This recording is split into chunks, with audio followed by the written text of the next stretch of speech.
Honorable Chief Minister, Thiru C. Joseph Vijay அவர்கள்.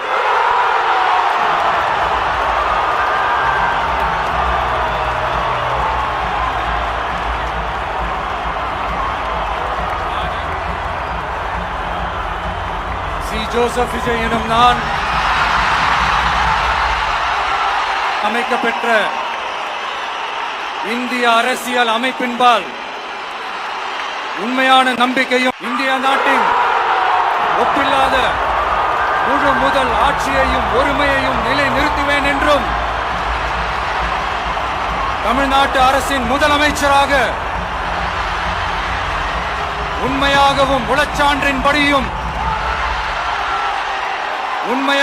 உளச்சான்றின்படியும் என் கடமைகளை நிறைவேற்றுவேன் என்றும் அரசியல் அமைப்பிற்கும் சட்டத்திற்கும் இணங்க அச்சமும் ஒருதலை சார்பும் இன்றி விருப்பு வெறுப்பை விலக்கி பலதரப்பட்ட மக்கள் அனைவருக்கும் நேர்மையானதை செய்வேன் என்றும் ஆண்டவன் மீது ஆணையிட்டு உறுதிமொழிகிறேன்.